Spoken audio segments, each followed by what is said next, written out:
Maka analisa dari berbagai sastra digunakan.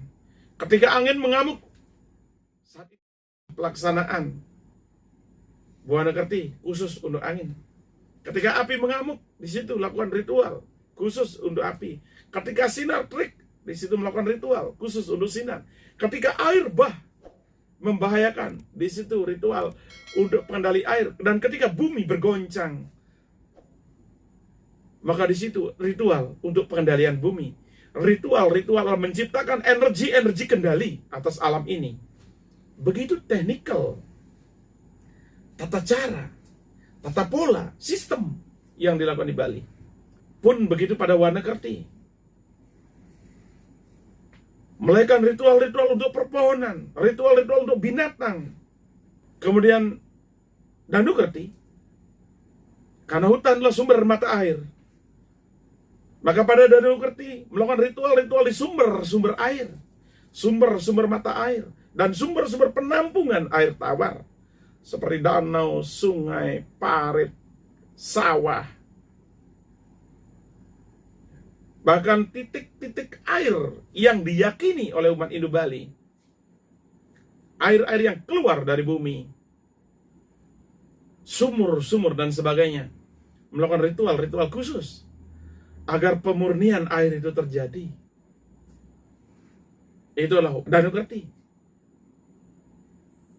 Sedangkan Yasa Kerti adalah sudah jelas bagaimana manusia meritualisasi dirinya, dari meritualisasi jasmani, meritualisasi rohani, dan meritualisasi atma dalam diri, agar lahir manusia berkualitas menurut konsep Hindu Bali. Itu adalah Yasa Kerti. Setelah jasmani ini berkualitas, masih ditingkatkan dengan resiyatnya agar mampu menciptakan pemimpin yang baik, pemimpin yang berkualitas, yang akan bisa apa? Meningkatkan kualitas manusia-manusia lainnya, manusia-manusia yang dipimpinnya. Dan terakhir, baru Atma Kerti. Bagaimana menciptakan keseimbangan Tribuana, buah loko dan swaloko. Keseimbangan buah loko dilakukan di prosesi adalah dengan memprosesi roh manusia agar menjadi roh dan berkualitas menempati surga, menempati buah loka. Kemudian untuk menjaga keseimbangan swaloka, ya, di mana tempat stana daripada para dewa, Div. Manusia melakukan prosesi penyeimbangan sang Atma kembali ke alamnya. Itulah aplikasi sesungguhnya Sadkerti yang harus kita pahami bersama. Maka pada kesimpulannya, sudahkah Sadkerti itu dilaksanakan? Jika melihat alur prosesi Tattwa Filsafat, sesungguhnya umat Hindu Bali setiap saat telah melakukan itu. Yasa Kerti atau Jana Kerti, Atma Kerti, Segara Kerti, Buana Kerti, Wana Kerti, dan Danu Kerti, setiap saat kita telah melakukan, cuman dalam bagian-bagian kecil. Berbagai kitab-kitab, berbagai lontar telah menyuratkan di situ. Ketika bumi bergoncang, apa dilakukan? Ketika air bah, apa dilakukan? Ketika angin keras, apa dilakukan? Ketika air laut naik, apa yang dilakukan? Ketika sinar terik, apa yang dilakukan? Tersurat di berbagai kitab di Bali. Itu semata-mata adalah pelaksanaan daripada Sadkerti itu sendiri dalam konteks kecil, dalam konteks bagian-bagian kecilnya. Itu semua adalah untuk menciptakan keseimbangan jagat Buana Agung dan Buana Alit sebagai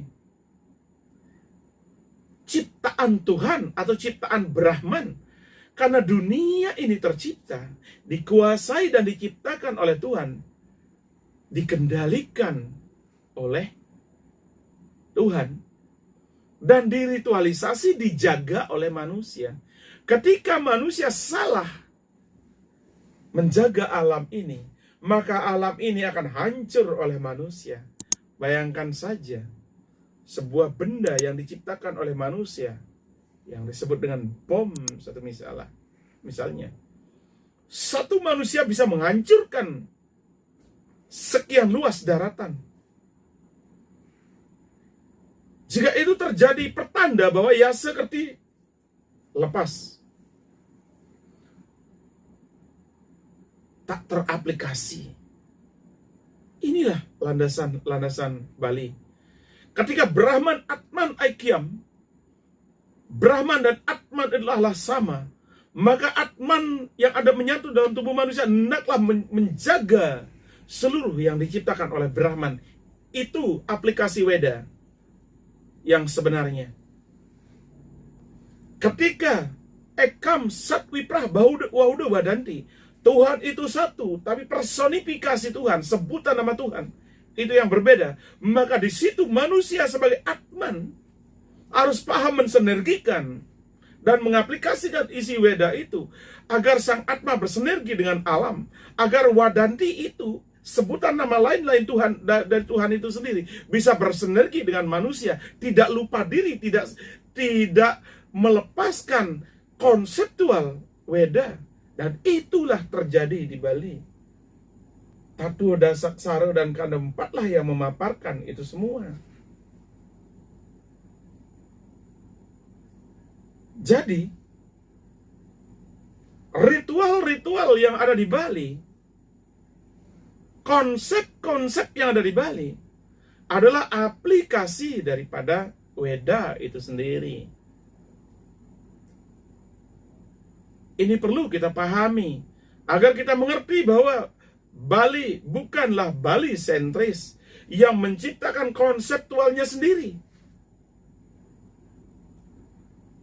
Tetapi Bali adalah konsep Wedangga yang teraplikasi kepada berbagai jenis kehidupan sesuai dengan fasenya, sesuai dengan permasalahannya, sesuai dengan keseimbangannya. Jika sampai ritual-ritual yang ada di Bali ingin dihapuskan, ingin dikecilkan, ingin dihilangkan, maka sesungguhnya kita telah melanggar kerangka agama, yaitu tata filsafat filosofi, etika, normatika, susila, dan ritual. Jika ritual hanya menggunakan seperti yang dikatakan Weda, air, api, bunga, seberapakah kita mampu untuk menciptakan keseimbangan energi 5 unsur, keseimbangan bumi, keseimbangan langit? Seberapa kualitas jenana yang kita miliki sehingga mampu melakukan ritual itu? Orang Bali sangat menyadari, leluhur orang Bali sangat menyadari suatu saat nanti Perti Sentana orang Bali tak akan mampu memiliki jenana seperti yang beliau miliki dulu, sehingga diciptakanlah konsep-konsep ritual. Ketika engkau tak mengerti apa yang kau lakukan, namun kau bisa membuat ritual-ritual yang kutentukan, maka sesungguhnya engkau adalah pelaku Weda tanpa, walaupun kau tak mengerti. Disinilah orang Bali itu adalah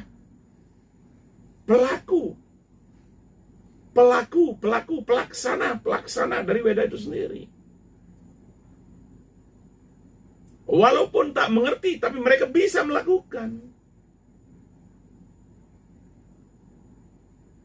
Seperti yang terjadi di Bali, banyak para istri, ibu-ibu, anak-anak remaja, mereka tidak mengerti, mungkin mereka tidak mengerti apa yang mereka buat. Ini untuk apa, ini untuk apa, ini untuk apa. Namun ketika mereka diminta, buatkan upacara manusia yadnya, buatkan upacara mitpitra yadnya, buatkan upacara rasi yadnya, buatkan upacara buta yadnya, mereka siap membuat walaupun mereka tidak mengerti. Lalu landasan apa yang mereka gunakan untuk membuat banten? Ada lontar lutuk banten. Ada buku-buku untuk itu. Lalu siapakah yang membuat itu? Bagaimana tata filsafatnya? Jika kita tidak masuk ke dalamnya, memahami intisari dari makna itu, bagaimana kita bisa mengerti? Jika ingin mempelajari Bali, maka masuklah ke ranah Bali asli. Jika ingin tahu Bali, masuklah ke dalam tradisinya agar mengerti. Jangan menilai Bali dari luar. Jangan menganalisa Bali dari luar Bali. Jangan menafsirkan Bali dari luar. Seperti halnya kita. Jika kita ingin ke Jakarta, ingin tahu Jakarta, datanglah ke sana dan telusuri semuanya. Baru kita bisa berbicara tentang Jakarta. Jika kita hanya baru bicara saja, belum pernah masuk ke sana, kita tak akan pernah tahu isinya. Jika ingin tahu Bali, masuki Bali dan dalami Bali dengan baik. Cari, kaji, uji, bukti, dan evaluasi. Lalu setelah didapatkan, bandingkan dengan konsep-konsep yang ada dalam diri. Konsep-konsep keyakinan diri. Bagaimana konsep yang ditemukan? Bandingkan keduanya. Setelah dibandingkan, jika kita positif, maka kita akan bangga. Begitu besar kasana budaya Hindu. Begitu kayanya kasana budaya Hindu. Ketika kita tidak mengerti, maka dalami, gunakan wiveka, kecerdasan yang logis dan rasional untuk menganalisa bagaimana sebuah kualitas itu tercapai dan bagaimana kualitas itu dibentuk. Begitulah cara ingin tahu. Agar apa? Tidak melakukan ponisasi terhadap Bali. Bali tidak mendasar kepada Weda.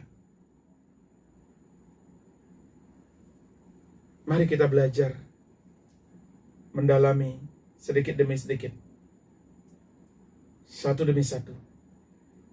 Demikian aplikasi Weda ke dalam tradisi budaya Hindu Bali lewat Trihitakarana, di mana Trihitakarana ini terbagi menjadi 6 konsep yang disebut dengan Sadkarti, yaitu Trihitakarana, hubungan manusia dengan Tuhan, dikonseptual lewat Atmakarti, hubungan manusia dengan manusia, dikonseptual dengan Yasakarti atau Janukarti, sedangkan hubungan manusia dengan alam dikonseptual oleh Segarakarti, Buanakarti, Wanakarti, dan Danukarti. Maka Sadkarti ini adalah aplikasi penjabaran daripada Trihitakarana. Kemudian Trihitakarana dan Sadkarti ini dikaji oleh kerangka agama, yaitu bagaimana tata filsafat filosofi daripada Sadkarti dan Trihitakarana itu, bagaimana etis normatif susila daripada Sadkarti dan Trihitakarana itu sendiri, serta bagaimana ritual-ritualnya. Jadi, kerangka agama ada alat kontrol. Lantas, apa yang diseimbangkan? Apa yang diselaraskan? Ada sastra dasaksara untuk penyelarasan ke segala penjuru, dan ada kanda 4 untuk penyelarasan kepada unsur bumi. Jadi, alat kontrol bagi umat Hindu Bali dalam melaksanakan prosesi agama ada 2 jenis kontrolnya, yaitu yang pertama adalah kerangka agama, yang kedua adalah sastra dasaksara dan kanda 4. Karena itu, inilah pentingnya kita memahami wawasan kanda 4 dan wawasan dasaksara. Bukan hanya sebatas memahami tentang nyamupat. Nyamupat itu kecil. dalam wawasan kanda 4. Karena kanda 4 itu meliputi Buana Agung dan meliputi Buana Alit. Sedangkan Nyamu 4 itu adalah bagian kecil daripada prosesi keseimbangan jasmani kita kepada 5 unsur. Jadi, mari kita kembangkan wawasan kanda 4 menjadi sangat luas. Bagaimanakah wawasan kanda 4 dan wawasan dasaksara ini akan Tiang jabarkan pada pertemuan berikutnya. Demikian wacana Tiang tentang aplikasi Weda ke dalam tradisi Hindu Bali untuk kita pahami bersama. Dan untuk pertemuan-pertemuan berikutnya, Tiang akan memberikan wacana-wacana yang cukup banyak sudah Tiang siapkan. Tema-temanya sudah Tiang siapkan. Banyak sekali tema-tema yang perlu kita bahas, yang perlu kita kaji, yang perlu kita uji, perlu kita buktikan. Dan perlu kita pahami bersama untuk dimengerti dan dilaksanakan. Supaya wawasan kehinduan kita tentang Bali bisa menjadi kekuatan dan iman bagi kita semua dimanapun kita berada. Karena terlalu banyak untuk kita ketahui, terlalu banyak untuk kita pelajari.